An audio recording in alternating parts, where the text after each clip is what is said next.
Hey, good morning, everyone, and welcome to the Water Quality Fee Stakeholder Meeting. Let's just give it another minute here, and we'll go ahead and get started.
Well, good morning, everyone, and welcome, and thank you for joining us for the State Water Resources Control Board's Water Quality Fee Stakeholder Meeting. This meeting is being held virtually through the Zoom and webcast platforms, and also is being recorded. My name is David Ceccarelli, and I am the Fee and Revenue Branch Chief within the Division of Administrative Services. Today, we have many of the Fee and Revenue Branch staff working behind the scenes to ensure this meeting runs as smoothly as possible. If any time throughout this event you find that you're having any technical difficulties, please email feebrandch@waterboards.ca.gov. The email is also on your agenda and is currently up on the Zoom platform. Also joining us today is John Russell, the Deputy Director of the Division of Administrative Services. I would also like to welcome and introduce Cassandra White, who has recently been hired to the Fee and Revenue Branch and is the new section manager overseeing water quality, water rights, drink water, and ELAP fees. Cassandra will be assisting me in today's presentation. Welcome, Cassandra. Individuals attending via Zoom, please use the raise the hand function if you'd like to ask a question or provide a comment. If you're joining us through the webcast, you can also submit a comment or ask a question by emailing the email on the screen, which again is the feebranch@waterboards.ca.gov. In the past, there have been some slight delays in the broadcast through the webcast. Therefore, through the meeting, staff may pause so the broadcast can catch up to the listeners. Again, we thank you for joining us virtually today. We thank you for your patience as we've moved to this 100% virtual meeting space. We're doing our best to ensure everyone can participate in an effective manner. So let's just go over just a few meeting guidelines. Remember to use the handouts that were sent to you via email. If you do not have the handouts, don't worry. We'll be sharing those documents on the screen. And also you can request a copy of documents after the meeting, or the handouts are posted on the Water Board's fee webpage. Remember to email us if you're having any technical issues. Please mute yourself if you're not speaking. And then again, please remember you can submit comments, questions throughout the event through, again, the email that's provided on the screen. At this moment, let's go ahead and review the agenda.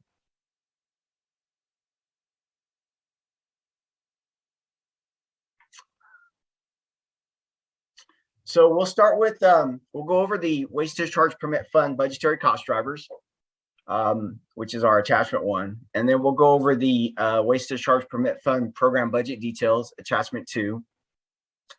And we'll talk about a budget change proposal that's in the May revise. And then a potential fee change we'll talk about in the Stormwater Construction General Permit Program. And then we'll lead us to open discussion, and then of course, next steps. So before we get into the numbers, let me pass it on to John Russell for any other comments.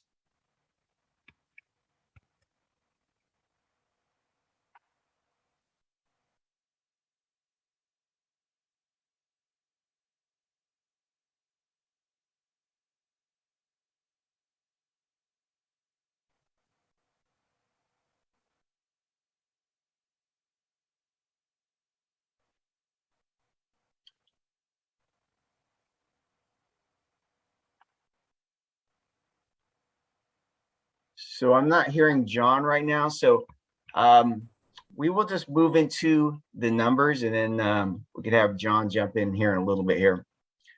So if we can move on to the next screen.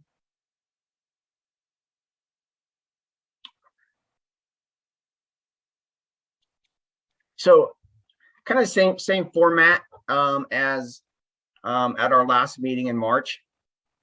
The top table is our budget allocations in the waste discharge permit fund. And what we're comparing is the fee setting budget from 21-22. So last year, last September, we went to the board with the fee structure to generate $174.4 million. And then what's in the May revise, so our budget authority is $175.8 million, which is a net difference of 1.4 million, which is again less than 1%, which is in line with basically what we were at last year. Excuse me, with what we were at in the March meeting. There was a slight change, and we will review that here under the budget cost drivers. So I'm going to move over to toss this to Cassandra, and Cassandra is going to talk about the second table, which is what goes into the $1.4 million.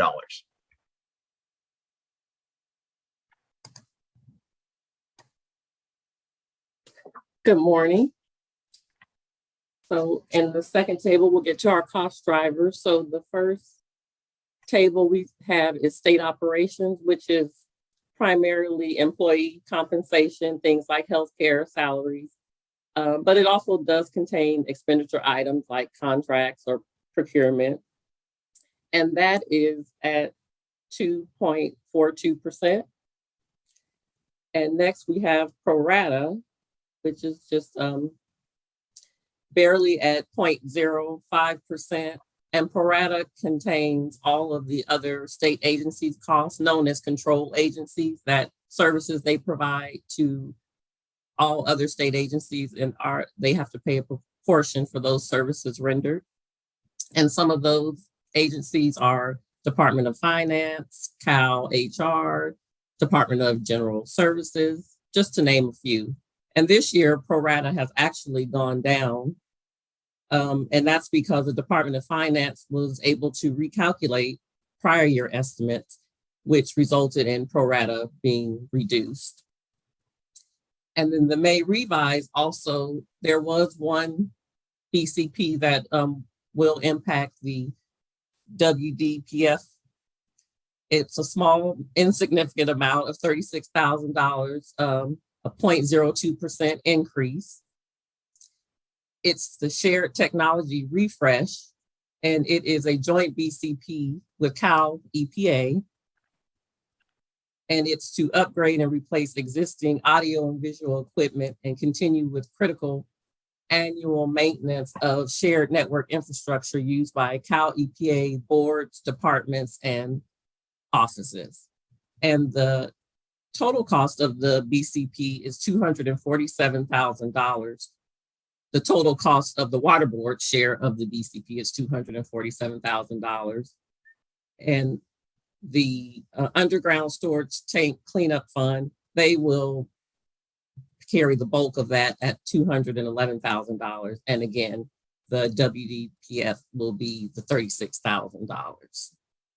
And if you'd like any more information on that, you can click on the link in the handout and it will take you to the BCP for more information. And it is ongoing and will be ongoing over 5 fiscal years. And lastly, we have section 4.05, which is the ongoing expenditure reduction adjustment.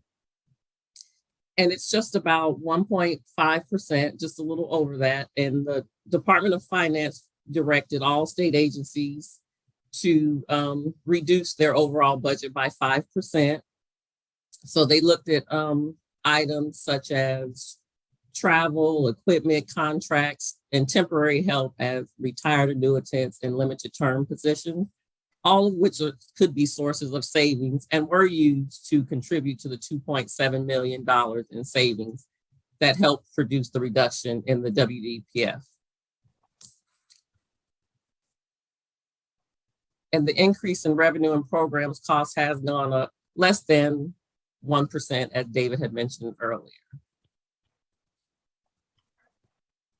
And so at this time, are there any questions on the cost drivers?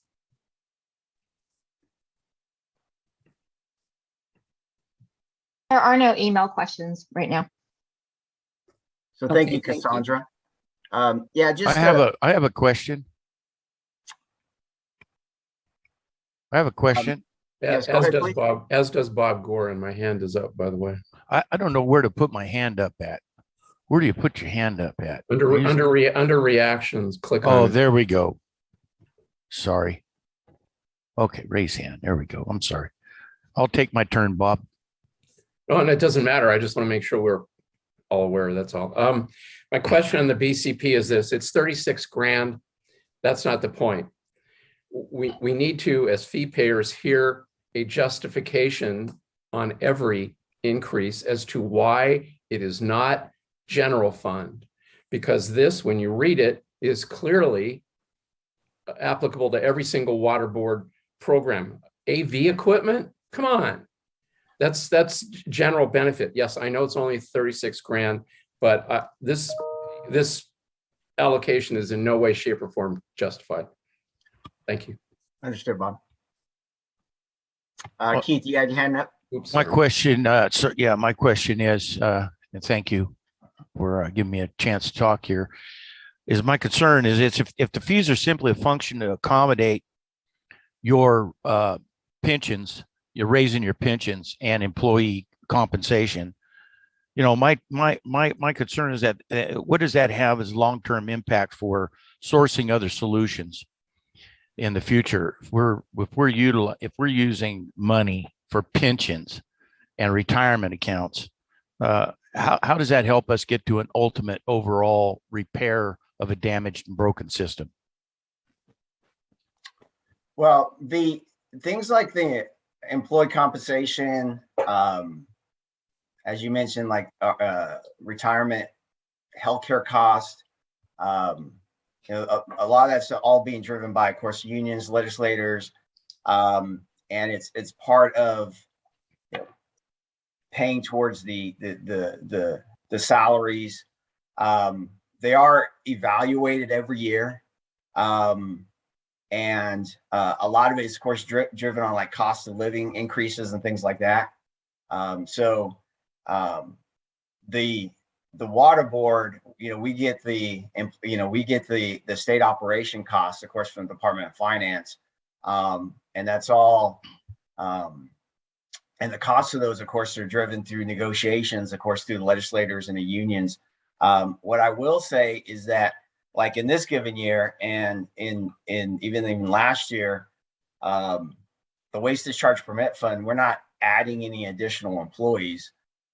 So this is just covering the existing cost in the program. And even with that, we are actually reducing our costs because of the section 4.05, where we found some savings. So we are finding savings and trying to reduce our costs there. So it is evaluated every year. It goes through the budget process.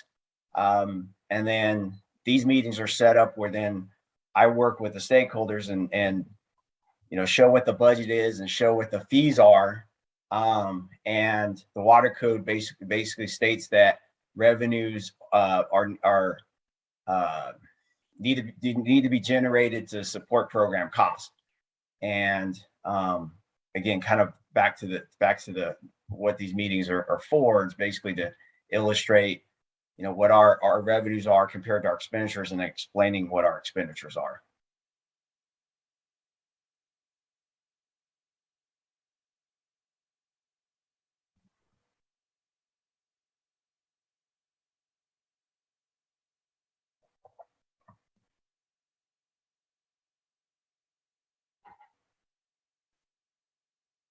So let's move into the next slide here.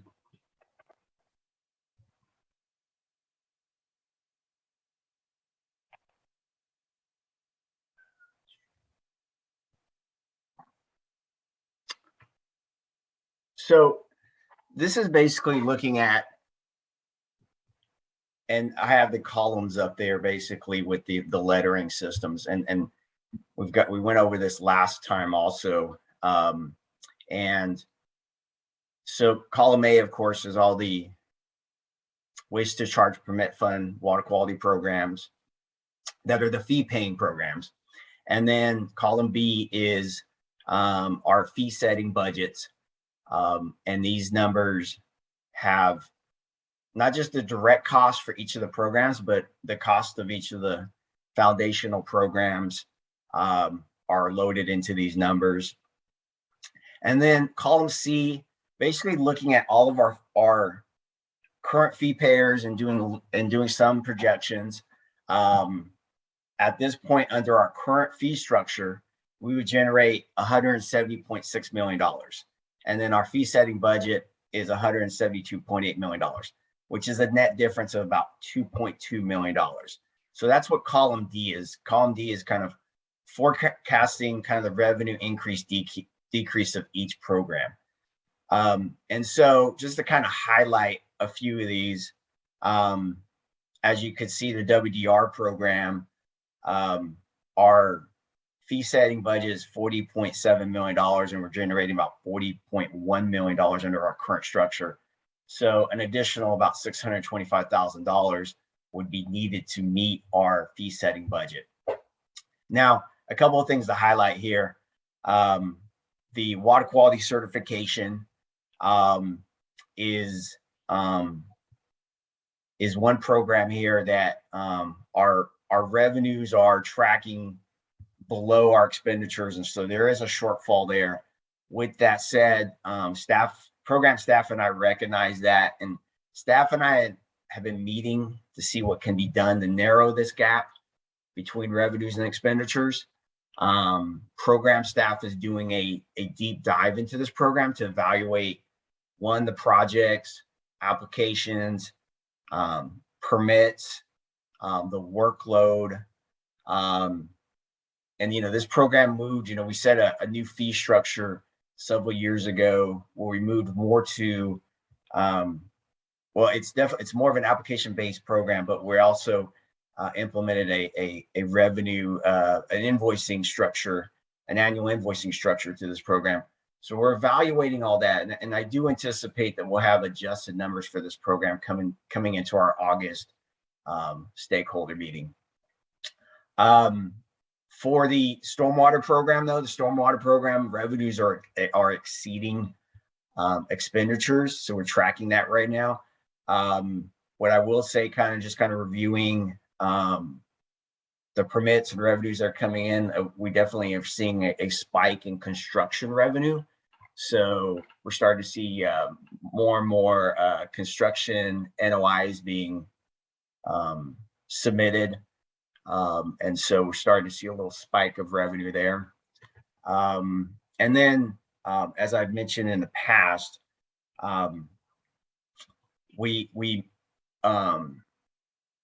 we're driving revenues to match budgetary expenditures in our cannabis program.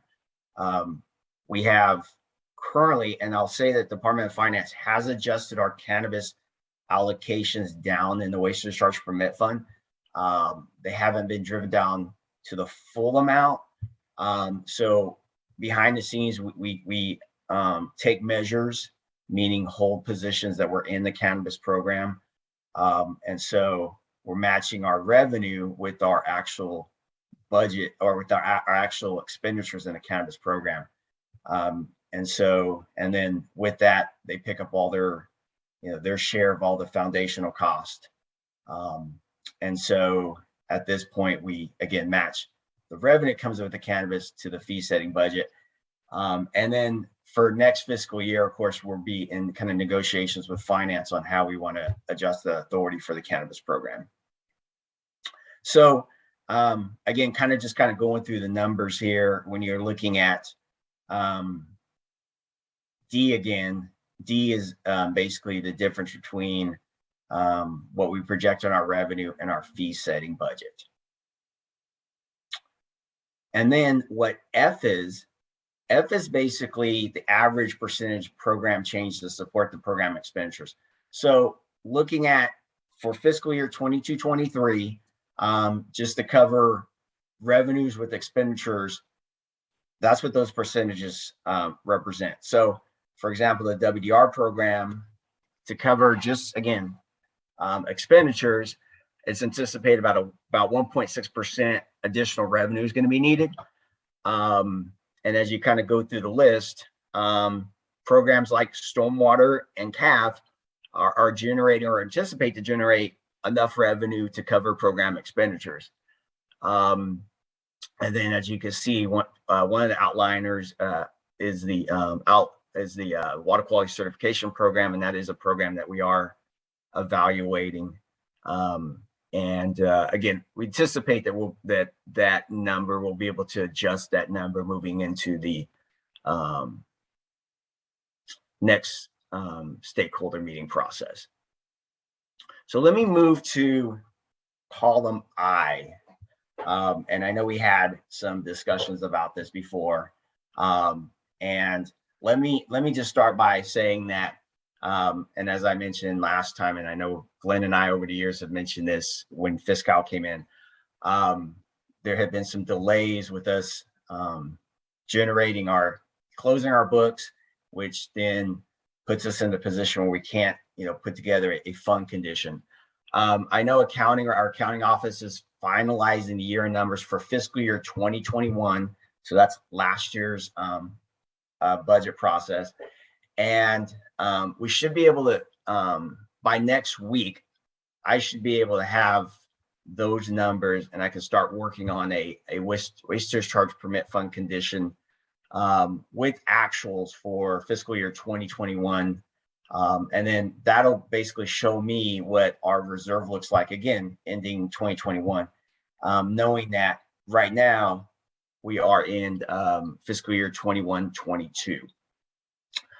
So what column I represents is it's if I base this on a zero balance fund reserve. So because I don't know what the reserve looks like right now, but providing an example, if I'm basing this on a zero fund balance, this is what it would take to achieve a full targeted 5% fund reserve. So what you're looking here in WDR, again, I had mentioned earlier, as in F, they need a 1.6% to cover their cost for the direct cost of the WDR program, and then additional 5%, which helps drive towards that 5% reserve. Then we're looking at about a 6.6% adjustment in the WDR program. And then, of course, down the line. Now, of course, things like NPDS stormwater, because they're exceeding revenues, they would be looking at about a 1.4% to achieve, of course, this 5% reserve. Now, I just want to mention, of course, because I'm showing this as an example, because I don't have the numbers currently. And so I'm basing this on a fund reserve if I'm starting again at a 0% fund balance. Now, if the numbers come in and I'm at 2% fund reserve and I'm driving to a 5% reserve, then of course these numbers definitely, will be adjusted. So I definitely also want to point that out. And as I mentioned earlier, next week, staff and I will be working on a fund condition with last year's, of course, 2021 actuals, and then we'll start building in some projections for 22-23 using these numbers, and then seeing what the reserve looks like as we start moving forward. So my goal is for the August meeting to be able to show a fund condition. It would be, projections for, the 21-22 year, but it'll put us into a position where we'll be able to project out or estimate what the fund reserve looks like. So I know we have several questions that are raised hands. So Sarah, it looks like maybe it was Chuck that went first. So we can open it up to questions at this moment. Okay, great. Can you hear me? I can, a little distorted, but I can hear you, Chuck. Okay, well, I'll try to talk more directly. I've got it set up here, so I have to look one way for the audio and look another way for the video. Just an easy question, I think, is just make sure I understand that when you use the term projected expenditures, that's actually column B, even though it's not labeled as such. That's your fee setting budget, so that's what you're projecting you're going to need to expend. Do I have that correct? Yeah, let me, and then if I use projected for B, let me apologize. That's our fee setting budget. So those aren't projections. Those are the actual budgetary expenditures that we find in the May revised budget. So if the program fully charged, the WDR program, they can charge up to $40.7 million. So there actually is not a column that's actually projected expenditures, even though you use that term a couple times, I think, when describing this chart, if I understood it correctly. So I'm just what I meant, I guess, with the projected expenditures, I was referring to more of the fund condition that that I would be in the process of developing for the next meeting, which will show, again, these are the actual budgeted numbers, and running some accounting reports. We'll have some projections of what expenditures are looking like based on these budgets. And then I will then tie those into the fund conditions, and those will be projected expenditures. But just to be clear, yes, on the screen right now, B is the actual budget. So this is our actual budget authority in the waste discharge permit fund. And that's the best information you have with respect to what you expect to expend in each of these categories, because that's what you got budgeted for, right? Correct. Right now, and make a change, I suppose. Okay. I guess my second question then is this 5% adjustment for fund reserve. And I know we've been talking about this for several years. I have this vague recollection that you at one point in time were talking about a 10% fund reserve. And I know in some previous years, you've actually foregone a fund reserve because of the large jump in fees. And so does this imply going forward that every year we're automatically going to have a 5% fund reserve increase in the budget? Or is this year unique for some reason that's not clear to me? Well, so of course, in any funds we manage, of course, we need some type of reserve. And I'll say that definitely for economic uncertainties. And what I will say is one of the most current things that happened, I believe it was in fiscal year 2021, during the COVID hit, we were able to minimize fees and hold fees, and we did use whatever reserve we had. And so there was, there have been times in the past when we've been able to use the reserve. There have also been times where mid-year, there've been some expenditures that happened, and we've already adopted our fee structure. And so instead of coming back and doing another fee adjustment on the fee payers, we're able to use the reserve. The reason I just highlight right now like a 5% reserve is because I don't know what the reserve is right now. I could be sitting on a 7 or 8% reserve, and if that's the case, then I'm able to evaluate this assumptions and adjust accordingly. But if it comes out where I'm only at 1% or 2% reserve, which is only a couple $1 million on a $175 million program, and if some budget cost driver comes through, that'll wipe that out really quickly, and then I'm coming back and could even put the fund into the negative. And so I'm trying not to manage it where the fund goes into the negative, and I'm approaching the stakeholders about an adjustment to get out of the negative.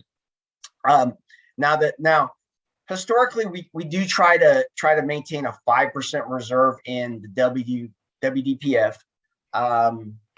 and 10% on some of our is more common in some of our smaller funds. And so funds like the water rights or drinking water, where the programs are $30 million, having a slightly larger fund reserve in those funds is more kind of common practice. A 10% reserve in the WDPF would be about $17 million or so. So that's slightly high. So I wouldn't be driving towards that in this fund. But normally we try to drive around a 5% reserve in the WDPF. So for this current budget year we're in, what was the projected reserve last year when you set the fees? Was it 5%? So that's the unknown. I don't know. I don't know, and I won't know that until next week. So when we set fees last year, what we're just based off of was our budget and our expenditures, doing some slight projections internally, but we really didn't have a number.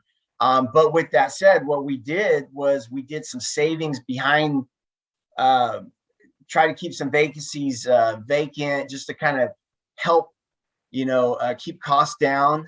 But I didn't know, and that's what's kind of, we're in better shape because, like I said, I'll have accounting is finalizing by early next week, 2021. And then I'll have those numbers, and then they're working on fiscal year 21-22, the current year we're in. They're going to do their best to close that as soon as possible. So there's a good chance by the kind of end of the year or earlier than that we'll be caught up. And then moving into, of course, next year's stakeholder process, like the January meeting, I'll be able to have a fund condition with a couple of years of actuals, of course, the prior year's actuals, and then have a really good estimate of what the numbers are in 22-23.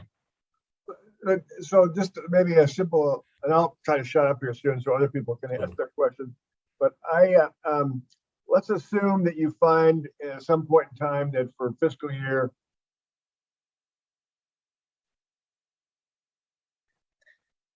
So I think, Chuck, what you're cut off, I think what you're saying is if I assume that I find, the additional revenue or the reserves a little higher, I'm going to adjust accordingly. I'm just, again, showing this as an example of I don't know what the reserve is, so I'm showing as an example of right now of a zero fund balance, and is what it would take to achieve a 5% reserve. Let's I think Danny is next. Sure. This is a softball question for you, David. And I think I know the answer, but just for clarity, looking at the different 8 programs, and this is something I should have probably asked a couple of years ago, and it never really dawned on me until today. Many of the irrigated lands programs have gone from conditional waivers to WDRs. So when you talk about the WDRs up there in that first line, that's not including the irrigated lands program, right? You're breaking those out. So they're, even though it's a WDR, it's still broken out separately as something that's straight to irrigated lands. Correct. If it's a permitting process that's associated with the Ag Lands program, and those expenditures are associated with that Ag Lands program, that revenue goes into there. Okay, great. Thank you. I think Debbie, you were next. Good morning, Debbie. Hey, good morning, David. Thanks for this. I actually have maybe a question and a request. So I was looking at some of our past reserves, and I was noticing that we went like 2 years ago, it was 4% or 1920, or it was about 4% that we were aiming for rather than 5%. When was that the change of reserve funds modified? Well, I'm not going to say that we've modified anything. If during the time when we go to the board, and if it looks like we're sufficient on revenue, if it's below 5% and our board is comfortable with it, then we don't kind of build in this like extra percent. I just for this year, again, not knowing again the last couple of years of expenditures, I was looking at at a 5% reserve, and I know in the past it's been driven kind of around there, or again 4% is around the 5% mark. So it wasn't, again, it's more just a decision of looking at the numbers and looking like our cost drivers and kind of ensuring that we have enough revenue that's going to cover the program. So hopefully that answers your question, Debbie. I mean, it's not that there's a decision to say we should keep a 4 or 5. I'm just for this example, I'm driving towards a 5% reserve. Okay, and I appreciate that. The other thing I was going to request actually was kind of that comparison of here's what we anticipated, right? You were talking about sometimes the use of reserves, and I think that what I'd love to understand is how in the past those have been used, if they've been used, rather than them just staying there kind of as the bank account as an emergency fund. So I know that there's times where you've said, oh yeah, we didn't do a rate increase. We kind of dug into that, but just understanding that at least over the last couple of years, that would be really helpful. Yeah, no, I agree with that. I know there was something years ago where we had a table that reflect that. I will, again, accounting is one, closing the books, and then their second project with Fiscal is really digging down into the reports itself. And so being able to provide us with reports. And again, the priority was one, just to close the books for now and then build those reports. And those reports would definitely help show me the use of the funding. I remember getting reports when CalSTARS was being used. So I will, I'll see what I can do. If I don't have it for like the next stakeholder meeting, no, I will put it on the list that at some point we'll be able to go back and we'll be able to break down like each year and then kind of show like why the reserve was used and how much of the reserve was used to offset expenditures. I appreciate that. Thank you. Bob, I think you're next. Good morning, Bob. Good morning again, David, and thank you. Since the budget will be signed next week, most likely late next week, and you apparently are doing your FisCal reconciliation a bit early, finally, and congratulations. For the next session, perhaps we could have charts like we had in the past. This is from the 2014-15 sessions that indicate by category and program the staffing, the class of the staffing. I would request for fiscal year 2010 and 11, which was the last year we had significant general fund support. It was about 20% of the costs. The current fiscal year and the coming fiscal year, so we can see where our money goes and discuss it in an educated manner and have some questions about, why do you have 4 senior attorneys as opposed to level 2?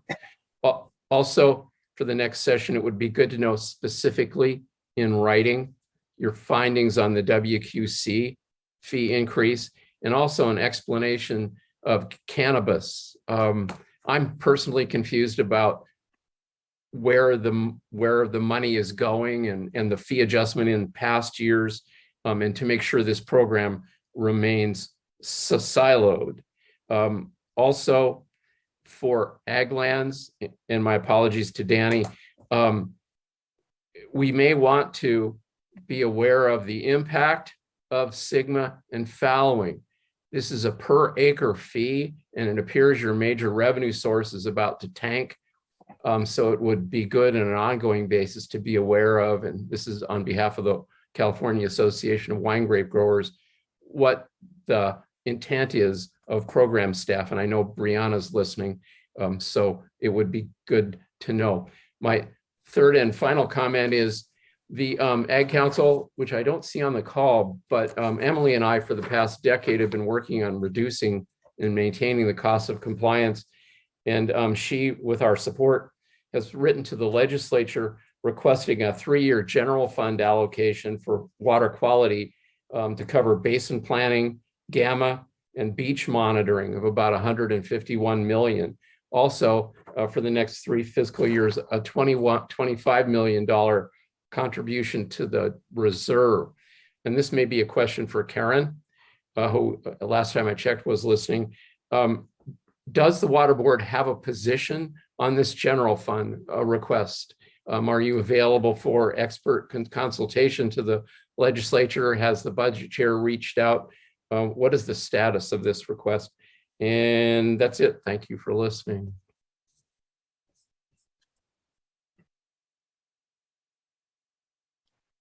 Karen? So Karen, do you want to jump in and provide any comments to Bob's comment? Can you see me? Can you hear me? We can hear you. All right. Well, we don't have a position, and I have not been approached by anybody in the legislature so far as regarding the request. Thank you. I think I answered your question. Yes, you did, Karen. Thank you. Okay. Yeah, I was going to say the same thing, is we have not been approached by anybody in the legislature to talk about it. Yeah. And I think our unofficial position is that if anybody wants to advocate for more money for us, we're happy for that. This would be in lieu of, but nonetheless, thanks, John. So Jared, I think you're up next. Good morning, Jared. Hi, good morning, David, and hi, John. Jared Voskuil with CASA, the California Association of Sanitation Agencies. We represent 125 agencies and municipalities that engage in wastewater collection, treatment, recycling, and resource recovery. Our members pay fees to the WDR fund as well as the NPDES wastewater fund. Thanks for the update this morning. We had been waiting to see how the May revise would impact this June meeting and the proposal for fees. I think we're happy to hear that you're going to provide us with a fund condition update. I think this is several years in the making, and it's been hard to have a lot of dialogues over those years when we haven't had it available. I would say, if I'm being honest, I definitely appreciate your work and understand you're just the messenger because the legislature is not allocating enough funding.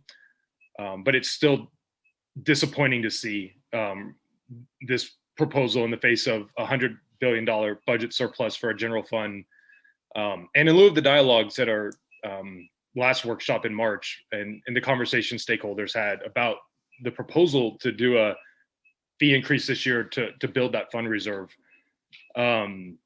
With regards to those March dialogues, one of the dispositive questions for our members was about if you're doing a fund reserve and you're building it 5% per each program, if you have a subsequent increase in a later year, will those funds be only available to that program? The answer in March was no. Every program pays in to build one reserve, and then that reserve's available for all the programs. I think when we learned that, that kind of turned us off to this idea of doing the fund reserve, because ultimately all the fee payers could be going to subsidize another program, i.e. cannabis or another program. And so, when certain programs have had significant increases to the tune of 40 to 50% over several years, having another year where it's not a budget deficit, we don't have COVID impacting the budget, which what drove some fee increases up. This year, we don't have any of those factors, and there's still a fee increase to build that subsidy or to build that reserve.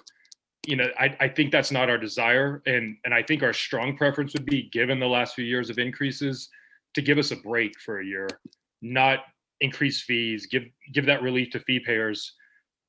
Because if we don't get any kind of appropriation increase from the legislature, it's going to be more of the same in the years ahead, and there's going to have to be more fee increases. And we'd rather have a fee increase go directly to the fee program and not have this fund reserve to kind of absorb some of that. And to some extent, it almost feels like the fund reserve is just escrow for a future subsidy for another program. And we want that nexus to be very clear and direct. If you're paying fees for the wastewater program, for the WDR program for our members, those fees are going to support those programs, not to support other programs of the board. That said, I will say we were working alongside Bob Gore and the Ad Council with our efforts to the legislature to get that funding. I know they're supposed to sign a budget next week, but I also think there's a budget trailer bill that will kind of take out the rest of the details. I think our goal is to work very actively to try to get that relief here, but in lieu of not receiving it from the legislature, we don't think it's appropriate to build a reserve on the programs this year in lieu of the prior years. So those are my comments. And if I'm misunderstanding any of the aspects to the proposal, I would appreciate your, course correcting my explanation there to help me get a better understanding. But thank you for the time. So Jared, let me just highlight one thing. So when proposals come in, of course, and they're like individual proposals, for example, like BCPs, and if we get a BCP for the WDR program, even though we have a reserve, we look at a structure where we're going to adopt a structure to generate revenue to cover that program. When I was saying, or to kind of hopefully clarify if I was misunderstood about the reserve, when there are, and there's been times when we've gotten salary adjustments maybe in the mid-year where some negotiations happened after the budget was signed and our costs go up, and those costs are spread out to all programs, meaning they're staffing like our engineers that are in all programs, then there are the times when we're able to use the reserve because that's going towards all programs. We don't try to take the reserve and say we're going to use it for this individual program. Our approach is that when we look at the reserve, and everyone pays into the reserve, of course, but we also take into the fact that when we look at cost drivers that come in, and the cost drivers are more driven towards projects or costs that are related to all the programs, those are the times when we look at using the reserve to help offset the cost. Not when like an individual proposal comes in and says, well, we could use the reserve and then we could raise fees after that. Majority of all of our BCPs that come in, we look at a way of adopting a fee structure in that program to cover that cost. So hopefully that helps kind of clarify it.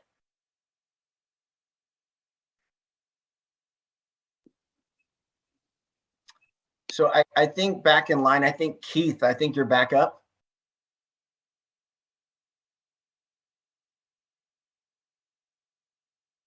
David, is storm waste related to runoff? Considered runoff? Yes, the stormwater program would be runoff into storm drains and things like that would be associated to the NPDS stormwater program. How do you calculate? Please consider the fact that I'm not a CPA. I don't do accounting very well. How do you calculate a share? In other words, how do you calculate shares for a cannabis operation versus a land disposal? How do you calculate those shares? Could you define what you mean by shares? Share program, how the share program's calculated. You said earlier, you made the comment in your budgetary program that your fees are calculated on a share basis, a shared basis. How does that calculation work? Well, okay, so the fees are set on our budgetary expenditures, but come over from the Department of Finance. So the land disposal and like all of our water quality programs, there's a number of positions, there's contracts. And so there's all these direct costs. And of course, there's all these indirect costs that are loaded into that. And then, of course, based on that, and each program has, a number of positions and things like that. They usually originate from a budget change proposal or from, of course, legislation, which is mandating the water board to take on certain activities. And then from there is driven by, a work plan that's put together through a budget change proposal. And then the legislators authorize those positions. And so those positions are costed out. And so that all process originated at some point with all these programs. And then throughout the years, of course, many of these programs have been augmented with additional positions. Each of these programs, of course, have a number of positions and contracts that are associated with them. And that's basically how we cost out each of the budgets. And in each of these programs, we're not having like cannabis staff work on land disposal projects and land disposal projects working on cannabis. They're allocated and they're separated, through a budget process. So does that help answer your question, Keith? A little bit, but I got to move on because I got a lot more questions here. On the revenue source, the revenue sources like the ag, you understand that ag is paying upwards of 40% to 120% for cost of water. I don't see anybody who pays $3,000 an acre foot for water is going to have waste or have issues with waste. Does the board consider that? And I would in their fee increases, because it is a burden. The debt burden on small family farmers is an extreme burden. The cost of water, the cost of farm has gone up by, like I said, up to 120% in some cases.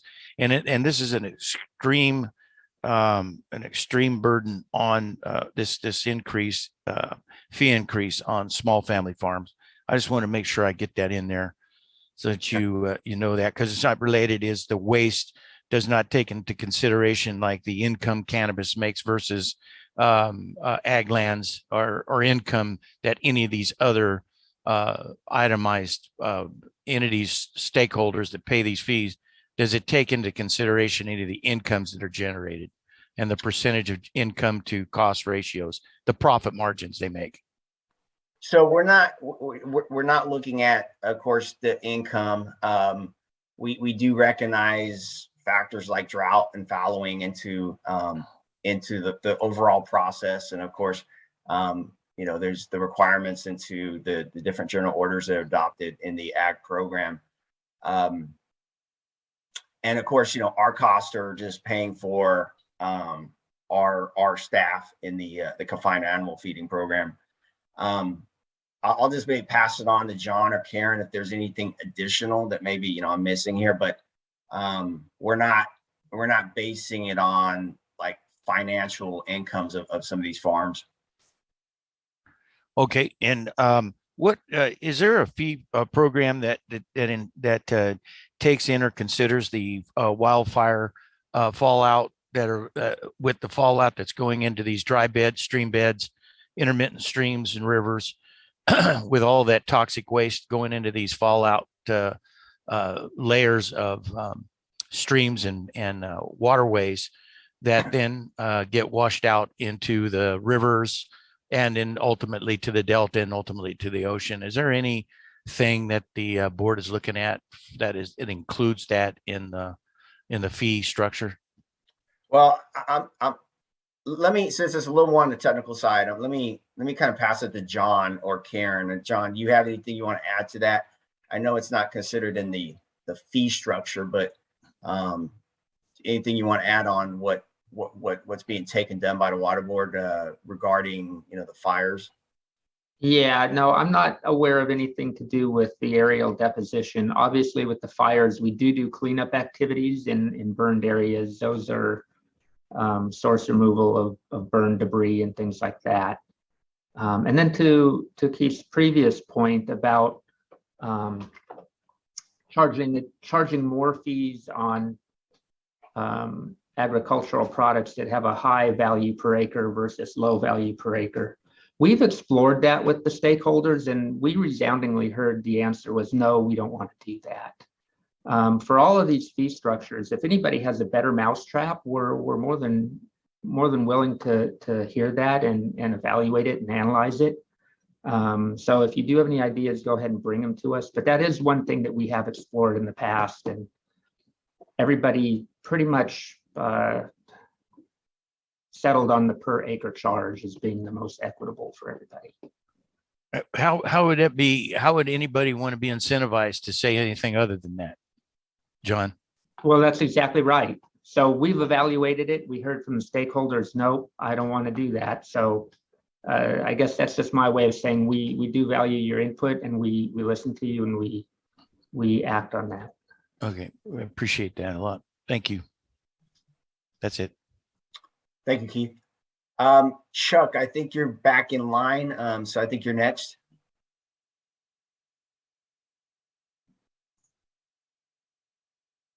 I guess can you hear me? I guess I was having problems with the audio. Is it okay now, or is it still a problem? It sounds good to me. Oh, good. So I still want to come back to this 5% thing.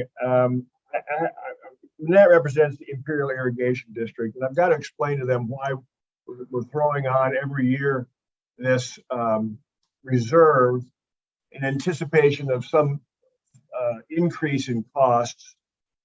And I just don't feel like you have the justification to be able to explain that. I guess in normal other situations, if you've got a budgeted amount and you exceed your budget for some new activity that wasn't anticipated, you end up reducing your funds you had previously allocated under your budget and move it over to cover that new cost that's shown up. That's when many businesses do it.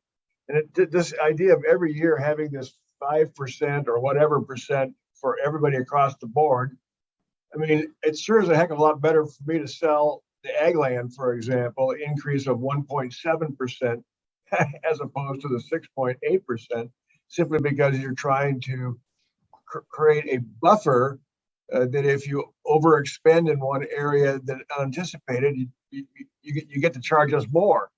And I'm just having a hard time explaining that, and I wish you didn't have to have this 5%, this constant over budgeting, if you will, with this fund adjustment that, in a sense, almost is an incentive to find ways to expend more than what you actually budgeted, because you're making allowance for this increased cost. It just seems like this is, as a previous speaker said, in this of all years where you've got this $100 million budget surplus, it just seems absurd.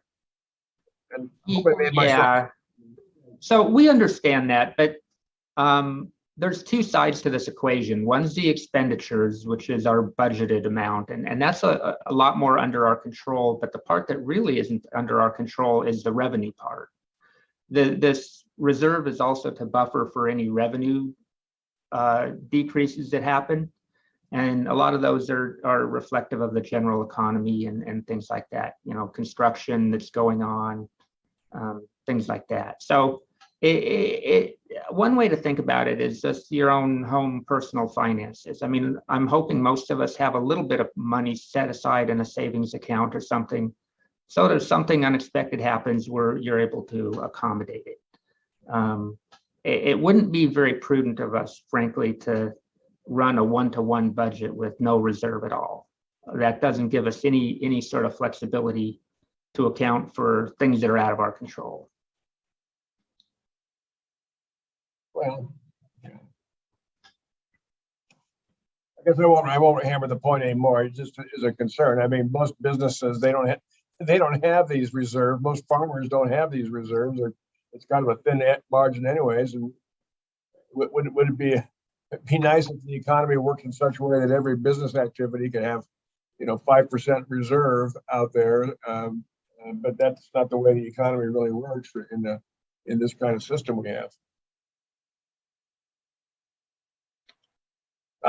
It's just enough. It's an ongoing, continuous concern, but always having to budget this reserve, and it's going to be true that last year, this year, and future years as well. Sorry to butt in, but I did owe that, and ask the people in Paradise if they have a fallout budget backup plan.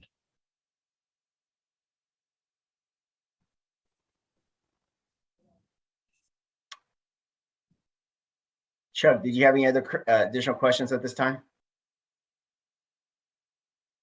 Not for me. I could keep on talking about the issue, but I would be saying the same thing over and over again. So I think I'll rest, but it's still a concern. And I have any way you can provide me with the ability to explain the reality of how you guys get to charge a 5% reserve every year. But it's very difficult for other people, like the people in Paradise and elsewhere, to be able to necessarily have that. Karen, good morning. I think you're up next. Good morning, everybody. I'm Karen Cowan. I'm the Executive Director of the California Stormwater Quality Association, otherwise known as CASQA. So one question, David, on the fiscal final numbers, how many years is it gonna fill the gap? Because I think there's several fiscal years where I'm missing final expenditure numbers in our budget tracking sheet. So we'll have, come next week, we'll have final numbers for 2021. So that also means that the actuals for 1920, we'll have those also. And I think those are probably the 2 years that you're missing. Yeah, I'll shoot you an email if I'm missing anything beyond that. And then this is just more of a statement. We all know the system, but I think I just want to reiterate on behalf of everybody advocating for funding for the State Water Board. We're all on, I think, in agreement that that is a good thing from the general fund to have happen. And the emphasis to me of sort of the kind of brokenness in the system is this year with a massive budget surplus and still no funding coming from the state. I feel like there's got to be room on both sides of the equation of providing stability to State Water Board, so it's not subject to the ups and downs of the state budget. But at the same time, where there is such a massive budget, there's got to be, I think, a little bit of give and take with the permittees and the state. So the extent that anyone and all of us can continue advocating to the legislature to help fix this problem, I think that's a really important thing for all of us to do. And I just want to note sort of the other area where I see it fundamentally broken is that if the legislature passes mandates to State Water Board, even if you all increase permit fees, I know that doesn't necessarily even always cover the cost of the program at some point. So it's, again, the legislature at this point can mandate whatever they would like for the water boards to do, and there's no skin in the game. They don't provide any funding. And that to me is a very, very big fundamental flaw for all of us. So preaching to the choir, but advocating for all of us to keep advocating. Thank you. Sharon, I believe you are up next. Good morning, Sharon. Good morning. Nice to see everyone. I guess I'm going to continue the same theme as many of the other speakers. I really just wanted to kind of make a comment. I also wanted, I guess my question first is, I just wanted to see if I was calculating correctly what the 5% reserve actually translates into. It looks like it's the difference between it's column H minus column D. Is that correct as to what that is equivalent to the 5%? That came out to about 8.6 million in my little calculator. Just so that it's clear, because that number isn't kind of called out as its own thing. Yeah, that's correct, Sharon. On a $175 million budget, you're looking at about $8.7 million fund reserve. Okay, just want to make sure I have that right. So I guess my comment is just that, I mean, it to reflect, really what everybody's been saying, but it's just the frustration that we haven't had data, that you haven't had the data to show what the level of the reserve is and has been over the last 2 or 3 years. I feel like, I can't really support a fee adjustment for a reserve when we don't know where we stand. I mean, you said it yourself that it could be at 7 or 8%, it could be at 1%, and you don't really have the data yet to know. And so my comment is, so I can't really support any particular number of a fee increase to support a reserve amount because we don't know where we stand. And it's frustrating it would be one thing if this was the first time and it was just a little delayed, but it's been year after year now for several years that you haven't had that information, and that's tough. I get that. I'm kind of flabbergasted by it, honestly, that an agency, you're operating this program or set of programs, $173 million budget, and you don't know what, where you stand. That's kind of astonishing to me. That's not how my public agency works. That puts you and all of us in a difficult position. I would propose that you not try to include a revenue, fee adjustment for a reserve at this time. And since you're getting this data and starting to get better clarity on where things stand, then I think doing something that is based on actual information, then let's look at it and have the conversation. Then I think we can maybe get to a place where we can support some level of a reserve. I think a reserve may be justified, but I can't tell you what level it should be. And so that's where I'm at, is let's have a conversation based on information and data, not based on you guys having to, and I understand you had to pull something out of the air or do your best estimate based on, and trying to put this out there as a possibility, but I think it's not ready for prime time myself. So thanks for the opportunity to comment and look forward to the August meeting. And I guess another question, are you going to share the information that you said you guys are going to be getting in soon, between now and the next stakeholder meeting, like sooner than later, or are you going to wait until you put out everything for the stakeholder meeting in August? As of right now, the plan will be, we'll share it at the stakeholder meeting. And that gives an opportunity to kind of review it, verify all the numbers, and then have the conversations at our August meeting.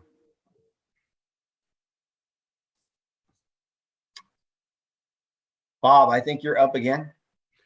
Good morning again. Briefly, and to echo what Jared and Karen said, and for my colleagues who are stunned at the fee increase, if you want to take action, go to the Ag Council's webpage, Agriculture Council of California, scroll down to latest news. In the middle, you'll see actively working to reduce state water board fees.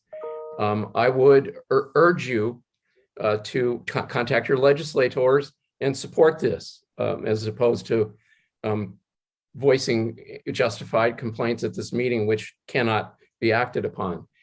In the future, please be aware of legislation that would increase our fees and oppose it. Right now, the water board, the legislators have this sanguine attitude that, oh, sure, we can do this because the fee payers pay for it. Part of the problem, it's true, is the water board staff does have an inclination to default to fee payers, and they do not usually inform the board of what it's going to cost them. Thus, I would also urge you now to send emails to each one of the 5 water board members and say, look, we know in September you're going to be voting to increase fees. Please be aware of, and then insert your specific concerns and cautions, for example, on the reserve fund. To close, and on this last point, in the past, we have waived reserve increases to keep fees down, and we appreciate it. But be aware, like running your household, if you run a deficit, then the reserve increase in the following year is just that much more. So in the end, if we don't pay, say, 5% this year, or the coming fiscal year, in next year's, it could be 8%, 9% to make up for a program deficit. So again, I'd urge you all to be as active as possible. Send those emails to the water board members and to legislators, and find out about the Ag Council's general fund request that Emily and I have been working on with the vice chair of the water board and some others, and support it. Send emails to the budget chairs of each house and say, hey, include this, and to your local representatives. Thanks for listening. Thank you, Bob. Keith, I believe you have your hand raised. Yeah, thank you again. Sorry, I didn't. So based on that on that fee calculator on the share, on how you calculate stakeholder shares, how they calculate their share in your budget. Do you have is there any matrix in there that includes high polluters, low polluters, potential polluters, potential non-polluters, you know, the different levels of degree or types of pollution? Is there anything like that that's involved in that fee scheduling? Well, our permitting process, like the WDR and has, you know, a high level, like complexity and threat to water quality level. So if you have a high risk, you definitely gonna be paying a higher fee. And many of our programs have that kind of same type of process. If you're cultivating more, you're gonna pay a higher fee. If you're using more volume of water, you're gonna pay, a greater fee. So if you're like in the land disposal, if you have, more tipping, you're going to pay a higher fee. David, just real quick, I just have to ask this question. It may not be on point here, but I just need an answer to it. On the orphan fund, under the underground storage cleanup, why can't an orphan qualifier be allowed to do the majority of the work to save costs under the supervision of a certified engineer for the state? Why is that an impossibility? You said if you come up with a better mousetrap, bring it up. Yeah, I mean, I'm not up to speed on the orphan program. I don't know if John, if you have an answer to that, or we could, direct Keith to that program. And yeah, if I understand the question correctly, the orphan program, we end up paying for a lot of it simply because they're orphans. There is nobody to pay for the cleanup. There's no responsible party that we can tap to do the cleanup. John, yeah, right. But if you had a participant that is willing to actually literally do the work instead of contract it out through a third-party contractor, the state doesn't do the cleanup. The state pays a third-party contractor to do the cleanup. Right. So you aren't doing the cleanup. What if a individual property owner could do the cleanup a lot cheaper, more effectively, and more efficiently? Yeah, they can do it. Under our rules and everything, they're able to do that. Oh, they are. Yeah, definitely. We only step in and oversee these contracts to do the cleanup when we can't find anybody who can do the cleanup. No, I think you're misunderstanding my question. My question is, if you have an applicant that has applied for the orphan fund and has qualified for the orphan fund, why can't that applicant save the state some of the money, the costs for the cleanup by doing some of the work themselves, offering to do some of the work themselves? You're not following me. The state's still going to pay for the cost to the property owner if they found a way to do it more efficient and for less cost. Right. Yeah. So from what little I know of the orphan program, it is really, we're stepping in because we don't have anybody who's stepping forward to do what you're describing. And if somebody does step forward and say, I can do that, I think we would look into that and potentially go along with it. Okay, so there would at least be a consideration then. I think so. Who would be a contact point on that? That would be somebody in the Division of Financial Assistance. And if you send us an email, we can. Yeah, send us an email and we'll be happy to find a specific person for you to talk to about that. Okay, great. Thank you. Sorry to get off subject. No, that's no problem. I apologize. Thank you. So there's one more question on Zoom. Let's take that. Is it Danny that's next up? Yeah, hi there. morning. I just want to to drop in. I'm Danny. I'm with Ag Council. So I just wanted to let everybody know that Emily couldn't be here today, but I am here kind of watching this for her and engaging on the issue. And I just want to highlight the things that Bob Gore kind of mentioned. We are working, the coalition is growing, and we know it's a heavy lift, but we look forward to a positive outcome. So I just wanted to let you know that I will be reporting back to Emily, and she's staying engaged on this issue. So thank you for those that have brought up our efforts. Thank you. And then currently we have an email comment. Sarah, do you want to read that? Yeah, so this is from Bruce Hadeschelt from the Northern California Water Association. Agree with many of the points made about the equity of the water quality fee and need for general fund allocation.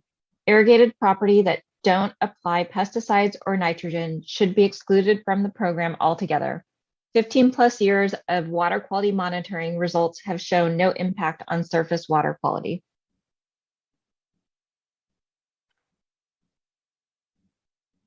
Thank you, Bruce. So let me just ask staff. I'm sorry, go ahead. I'm sorry, David. Is that you, Bob?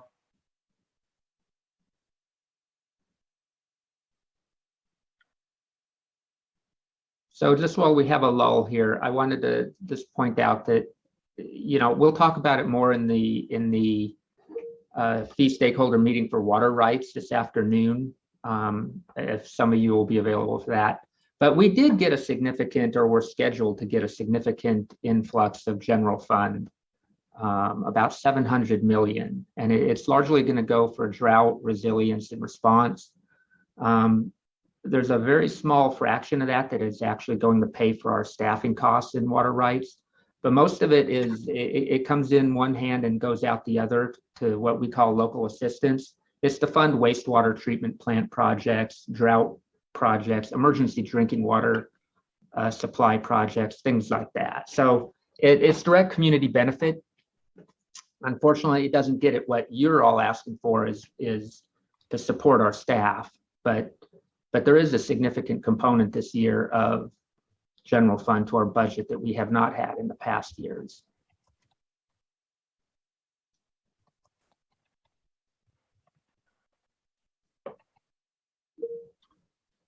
So at this point, I don't think there are any other questions. I have one, David. Okay, go ahead, Keith. As to Bruce's statement about the irrigated lands, as an organic farmer myself, small family organic farmer, I agree and I ditto that. And I think that the state should consider that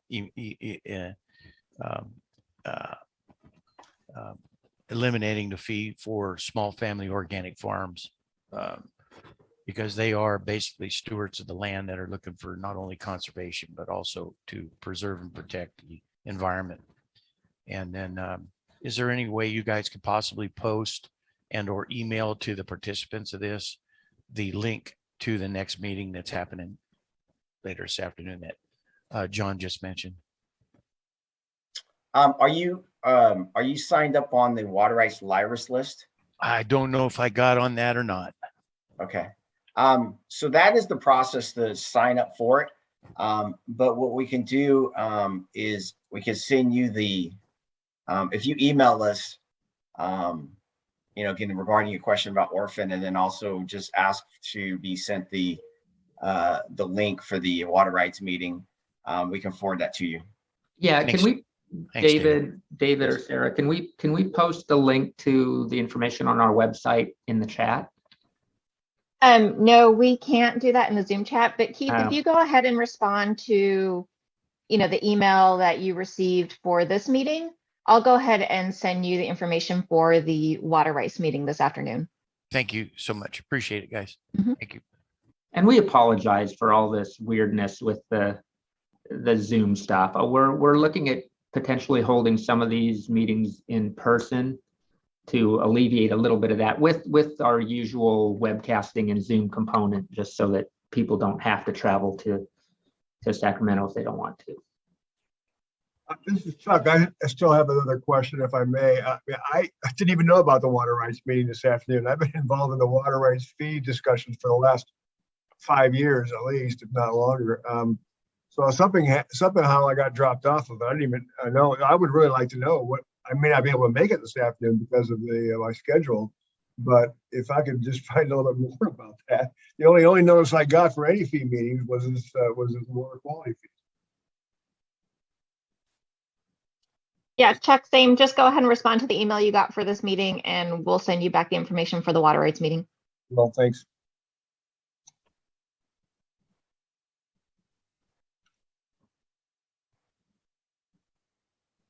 Okay, so no questions at this time. If at any time, in the next few days or so, or the next few weeks, you're looking at these charts and you want, additional questions answered, or you have some comments, please don't hesitate to reach out to me, and we could have like a one-on-one and we can go over it. So let's move on into the agenda. If we could post the agenda again.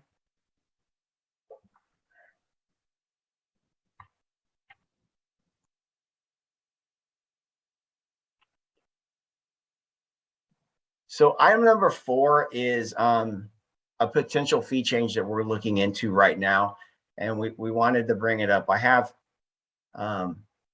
Patrick from the Stormwater Program currently online to help discuss some of the next steps. And of course, right now we're fleshing this out, and it's related to the Stormwater Construction General Permit programmatic permitting fee. And just kind of in a nutshell, what we're looking at is that the construction general permit is scheduled to be adopted this summer with an effective date of July of 2023. And there will be a new application process, which is not currently identified within the current fee schedules. So since the fee schedules aren't adopted till September, we do need to look at trying to getting some fee language into the upcoming fee schedule, so that when July 2023 rolls around, there will be a new construction application fee already set. So it would, those that want to enroll or are enrolling, there'd be some language that would direct them to a fee. With that said, let me pass it on to Patrick, who works in the program, and then Patrick can kind of go into maybe a little more details, and then I can talk about some of the next steps for us. Thanks, Dave. My name is Patrick Otsuji. I'm with the Stormwater Program in the Division of Water Quality. As Dave said, the proposed construction general permit has a new application type for programmatic permitting. What that's for is for a linear utility to basically file one application for all of their projects under their certain program they designate within a regional board jurisdiction. Since it's like an area-wide permit, for lack of a better term, they can file any number of construction coverages within the regional board. And because the regular construction fee is by acre, since they can file unlimited number of coverages under this programmatic permitting application, staff is considering making the fee for the permit, or for this particular application, the maximum construction fee by acre, which I believe is around $10,000 right now. But again, it's a proposal at this point.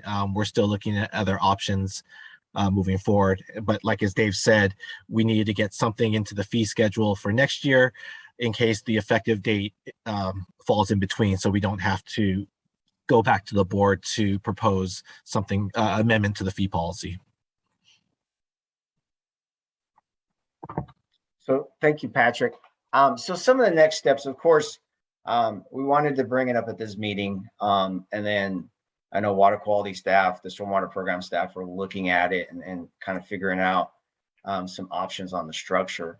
And then we'll coordinate, the fee staff and the program staff will coordinate and set up a meeting with some, the key stakeholders in the stormwater program to discuss our thoughts and the options and get some feedback. We'll set that up once, program staff's ready to start having these discussions. So those are some of the next steps. Our goal would be though to try to bring some to the board in September.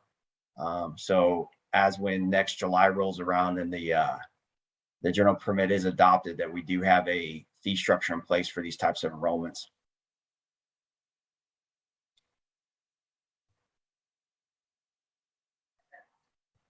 Hey, thank you, Patrick.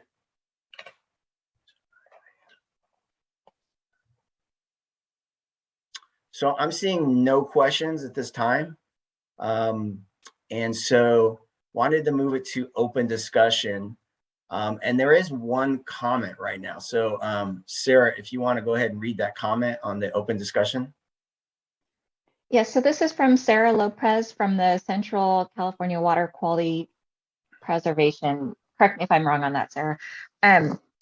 She said, I'm participating in the water quality fee stakeholder meeting this morning on behalf of about 1,800 farmers who are enrolled in the Central Coast Irrigated Lands Program. I would like to request that these fee meetings include a standing agenda item on ILP cost of compliance issues that are appropriate for the state water board as opposed to regional boards, but are not true fee issues. I believe there are sufficient legitimate issues to justify a standing ongoing discussion space, and at this time, there's no other forum available. If at any point a separate forum is created, I can withdraw this request. And I believe Karen is on the line and is going to respond. Yeah, I'm on, and thanks for the comment and question. I do think that there needs to be a separate forum for a discussion of cost of compliance because it is separate from the fee discussion. We could certainly provide an update in this forum, but I don't think derailing the discussion of fees in general to talk about cost of compliance in detail is an appropriate use of the stakeholders' time in this forum, and DAS can weigh in on that if you'd like. I know that the reference was to both Bob Gore and I being a driver of setting a forum for that discussion. And I'll be honest, the last set of discussions, well, I'll just say, I'll step back. The cost of compliance discussion and the ones that have been most successful have been driven by the stakeholders. And I think generally speaking, I know you referenced a regional specific that you'd like to have a statewide forum. However, I think in many instances, the regional boards really drive the requirements in their waste discharge requirements for irrigated lands and can be a better forum for the discussion of cost of compliance. So I think it would behoove us to get together, not just with me and my staff, but also regional board staff in the irrigated lands program to talk about how we reinvigorate this discussion. Most recently, the discussion has moved toward the idea of obtaining general fund monies to support the program rather than the fees or in addition to the fees so that there's more of a balance. And Bob can certainly speak to that.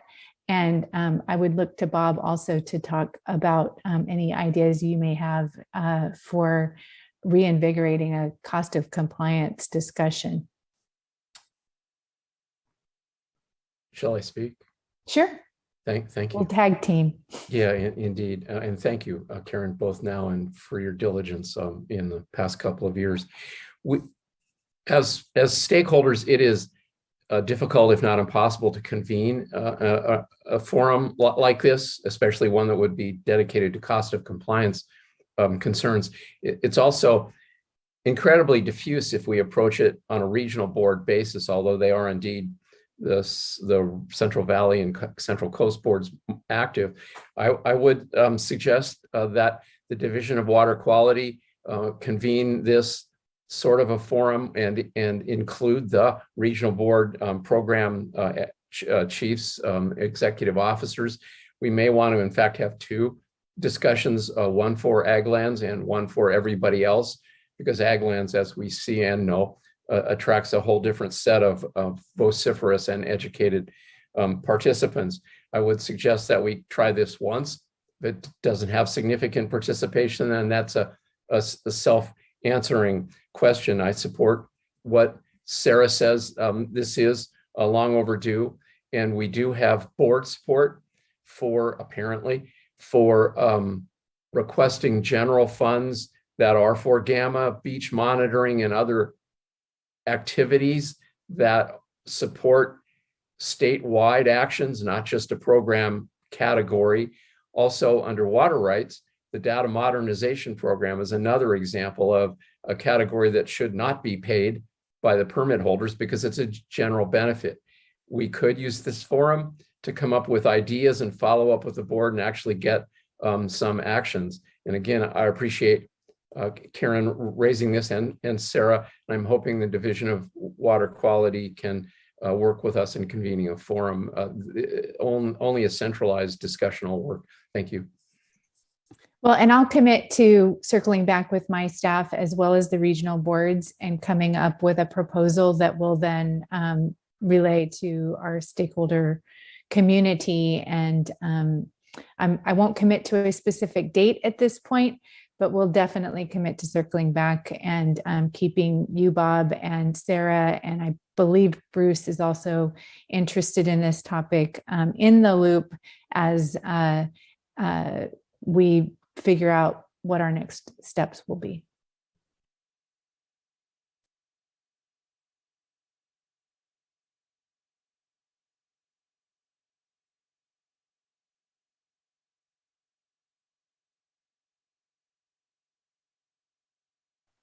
It looks like Keith has his hand up. So Keith. Sorry, don't want to. I don't want you to take this the wrong way, David, but I'm still trying to swallow that comment that John Russell made about how this is equivalent to a home budget situation. I mean, we got a state a regulatory agency that lives on fines, fees, taxes, and not income. And you're leaning on the backs of the income producers, the state. And you have and you make a comment like, oh, don't you, it's just like running a home budget or a regular budget. In my opinion, it's apples and oranges. Running a state with fines, fees, and taxes is nothing equivalent or even close to running a home budget and having a backup plan or reserve.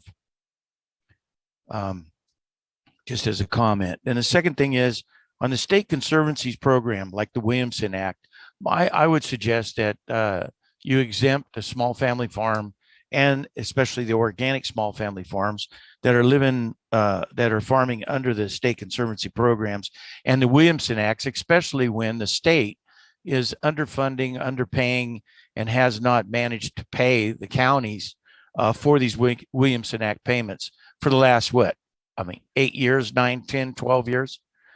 So for you to ask for a reserve and then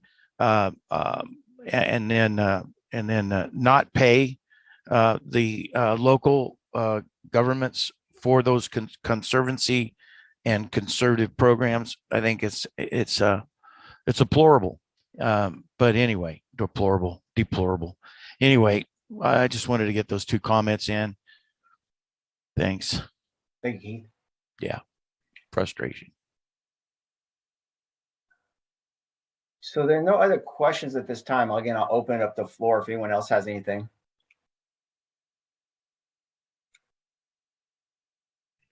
Thank you for doing this, both John and David, and thank you for absorbing the misplaced comments. And it looks like, thank you, Bob. Sarah Lopez, you have your hand raised. Good morning. Thank you. Can you hear me okay? Yes. Okay. Thank you very much. I have one additional comment and then just a brief response and a thank you to the comments made just now by Karen Mogus. So first of all, just on behalf of the Central Coast ag industry, I just wanted to log here a formal objection to a fee increase for fee payers for a non-imminent need in a year when there's a major state budget surplus. So I just want to make sure that that goes on the record. And then I just wanted to quickly follow up on Karen's comments and also Bob. So thank you both, Karen and Bob, for responding to my comment and also for your work on this issue. And I just wanted to just kind of clarify a few things. So first of all, I just wanted to acknowledge the preference that Karen stated, that that stakeholders work with their regional boards wherever possible to address cost of compliance. And I just wanted to assure you that that's going on. And I'm in coordination with the Central Coast Water Board staff on a weekly, if not daily basis. And there's very few issues that really ever need state level attention. I think you're familiar with my primary issue right now, which is state foundational databases, not the general fund issue. So I just want to be clear. I understand the efforts going on with the general fund request for that. I appreciate those efforts, and so that's not the context of my comments. But because those foundational databases do drive some of my program's costs, on the order of at least 6 figures every year, and because those foundational databases are controlled by the state water board and not by the regional boards, I have to dialogue with the state water board about that. It's not an issue that can be resolved at the regional board level. And so that's just an example of one issue where I think it really is appropriate to have some kind of a forum for cost of compliance discussions at the state water board level. But I definitely hear your reluctance, and I hear the concerns about this just becoming kind of a free-for-all. And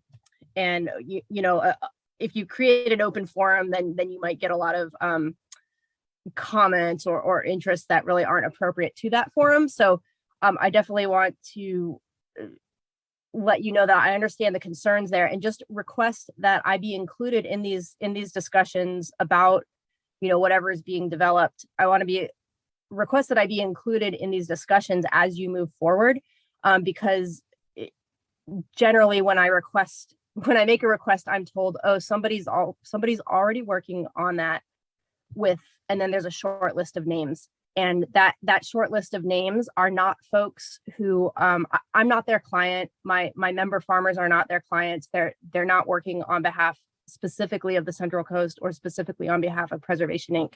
So if there's not ongoing efforts, I'm making this request that there be an ongoing effort. And if there are ongoing efforts, I'm making the request that I be included, because the folks that are currently working on those efforts do not specifically represent my organization or my constituency.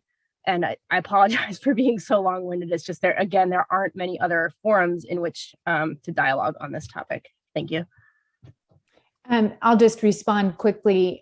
You make a good point about the databases and how we manage those at the State Water Board. And that is certainly a topic that we would want to make sure is part of the agenda for a discussion of cost of compliance, and making sure that you all are familiar with how those are managed and how we make upgrades to those in sort of priority order. I agree with you. There is not a forum for stakeholders to understand that level of detail and provide input. And so I will include that in my commitment to follow up.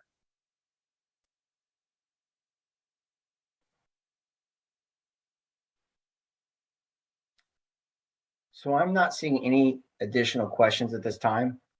Let me ask John. John, do you have any closing comments? No, just what I tried to say earlier in the program when I was having some technical difficulties there, is that just thank you all for taking a few hours out of your day today and joining us. I know this is not your usual workload, but it's important for us to hear from you. And then the other thing that I say every single meeting is that if you do have any further questions or comments or anything that you want to talk to us about, don't hesitate to contact either David or myself or Cassandra by phone or email, and we'd be happy to either get you more information or answer any other questions that you have. Thank you, John. So next steps for us, of course, is the August 4th stakeholder meeting, referred to as our final meeting prior to us going to the board with staff recommendations. We're scheduled to go to the board on September 20th. And kind of through the process, those documents will be posted, a few weeks in advance, so you have an opportunity to do the public comment. So you have that opportunity. And just again, let me just highlight again what John said. If there's anything you want to add, or if there's any information or any questions you like, please don't hesitate to reach out to us. We would appreciate it. So with that, we're going to sign off now. And again, we have a water rights stakeholder meeting at 1 o'clock. So we'll be discussing the Water Rights Fund. And then tomorrow at 9, we have a drinking water and ELAP fee stakeholder meeting. We'll be discussing those two funds. Thanks again, and we'll see you soon. Thank you.